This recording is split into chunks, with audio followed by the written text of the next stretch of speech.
काय झालं? भाग्य कधी उजळेल या विचारात अडकलायस? चल तर आज भाग्य उजळायची गुरुकिल्ली देते. भाग्य भाग्य म्हणजे तरी काय रे? तर तुझ्या हातावर असलेला विश्वास, हाच तुझं भाग्य उजळत असतो. तुला प्राप्त झालेला हा मानव जन्म हेच तुझे अहोभाग्य. आता हेच तू विसरतोयस, कारण हातावरच्या रेषा हे भाग्य ठरवतं असं तुला वाटतं. आणि जर ज्यांना हातच नाही त्यांनी त्यांचं भाग्य कसं ठरवायचं? त्यामुळे कायम लक्षात ठेव, भाग्य हे तुझ्या हाताच्या अगदीपेक्षा तुझ्या दृढ निश्चयाच्या शक्तीवर अवलंबून आहे.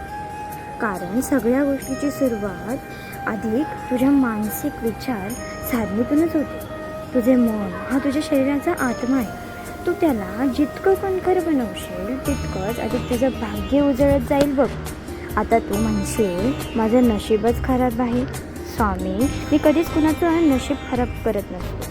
त्यामुळे तुझी मानसिकता खराब आहे. तू जेव्हा चालायला लागलास तेव्हा तू क्षणातच चालू लागलास का? नाही ना? असे असंख्य वेळा पडलास, पण तरी सतत उठून उभा राहिलास. पण मनाने खचला नाहीस आणि पुन्हा पुन्हा प्रयत्न करत राहिलास. आणि म्हणूनच एक दिवस स्वतःच्या पायावर उभा राहिलास तो असल्या घरी.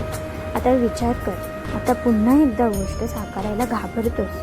तसाच तेव्हा घाबरला असतास तर चालायला शिकला असतात का? तुला कळतंय का? परिस्थिती तीच आहे, पण तुझ्या विचारसरणीत अभ्यास आहे. त्यामुळे तुला मी सगळं काही दिलं. तुझ्या तल्लख बुद्धिमत्तेच्या जोरावर स्वतःवर विश्वास ठेवून कायम उभा राहा. पडशील, पण नक्कीच सावरशील.